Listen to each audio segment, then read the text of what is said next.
بسم اللہ الرحمن الرحیم۔ قرآن کریم کی تلاوت میں ناظرہ فعل، حدیث میں ناظرہ فعل، تاریخ میں زیرو، جنرل نالج میں زیرو، مگر جھوٹ اور خیانت میں ہیرو۔ بسم اللہ الرحمن الرحیم۔ اللہم صل علی سیدنا و مولانا محمد، اللہم صل علی سیدنا و مولانا محمد۔ آپ سب میرے ساتھ مل کر پڑھیے، اللہم صل علی سیدنا و مولانا محمد۔ انکل، آپ انوار اسلامی کے ڈائریکٹر جنرل ہیں، آپ راولپنڈی کی زرعی یونیورسٹی میں پروفیسر ہیں، آپ PhD ڈاکٹر ہیں، آپ فضیلت الشیخ ہیں، آپ مجسٹریٹ کالونی راولپنڈی کی مسجد میں خطیب ہیں، آپ عمر سے ہم سے بہت بڑے ہیں، آپ کی گفتگو تو بہت معیاری ہونی چاہیے، لیکن مجھے افسوس سے کہنا پڑتا ہے کہ ہمارے محلے کے ماجی گجر اور آپ کی زبان ایک جیسی ہے۔ اگر آپ کو میرے موقف سے اختلاف ہے تو پھر اپنا کلپ سنیں اور مرغ مسلم بنائیں، پکائیں، حلوہ ہو، فروٹ ہو، خشک میوہ ہو، کیا کریں گے آپ؟ کہا میں کھاؤں گا اور ان کو پہنچ جائے گا۔ یہاں سے کھائیں گے، نیچے سے نکالیں گے اور ایسا لیٹر بکس ہے کہ خود بخود وہاں پہنچ جائے۔ اس آپ کو وسیلہ بنانے کا معنی ہی یہ ہے کہ ادھر سے ڈالو ادھر سے نکالو اور تمہارے مردے کو مل جائے گا۔ سچی بات یہ ہے کہ میرا اور آپ کا پرائمری اسکول کا ماسٹر اس پروفیسر طارق زیدی سے زیادہ شائستہ اور شستہ گفتگو کرتا ہے۔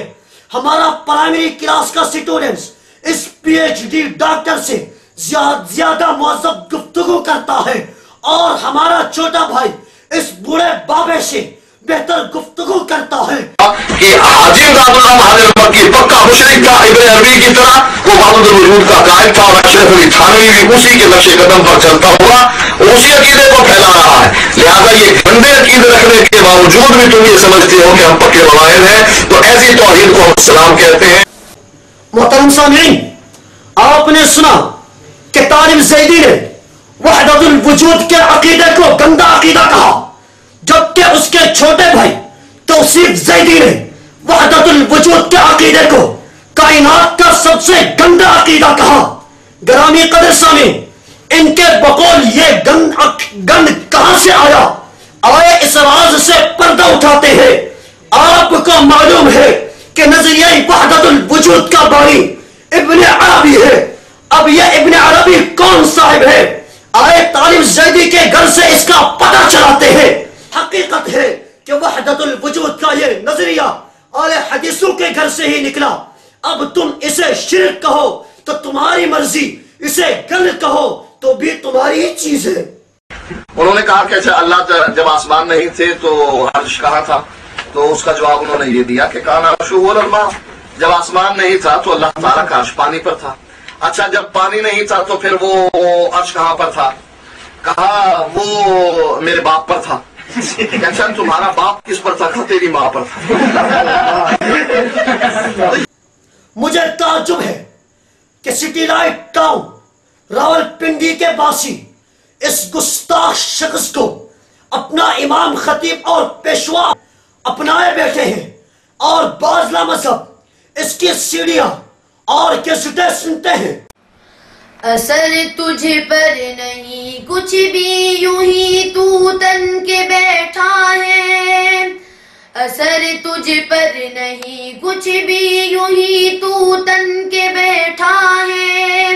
خدائی سارے کافر ہے، تو مومن بن کے بیٹھا ہے۔ خدائی سارے کافر ہے، تو مومن بن کے بیٹھا ہے۔ جی انکل، آپ کو اگر فرق لگا، اگر زیادہ فرق نہیں لگا تو پھر ایک اور کلپ سنیں۔ آپ چونکہ آئے ہی انڈیا سے ہیں، دارالعلوم دیوبند انڈیا کا گند، وہاں سے آ گیا پاکستان میں یہ سارا آ کر پھیل گیا یہاں، ہم اسے سمیٹ سمیٹ کر واپس بھیج رہے ہیں. وحید الزما آپ کی طرح گمراہ شخص تھا، اب ٹھنڈ پڑ گئی ماشاء اللہ. جیسے آپ کے عقائد ہیں ویسے ہی وحید الزما کے عقائد تھے. حنفی تھا، شیعہ تھا پہلے، پھر حنفی بنا، تقیہ کر کے اہل حدیث بنا، پھر واپس جا کر شیعہ بن کر مر گیا. تو وہی آپ کا ہی آدمی تھا جس کو آپ نے ادھر بھیجا تھا ایجنسیوں کی طرح کہ جاؤ ذرا سکھ کو بھیج دیتے ہیں جس طرح پشاور میں کہ جاؤ طالبان بن کر لڑو. لہٰذا یہ آپ کا ایک بندہ تھا چور، ہم نے پکڑ لیا تو ہم نے اس کی مخالفت کی.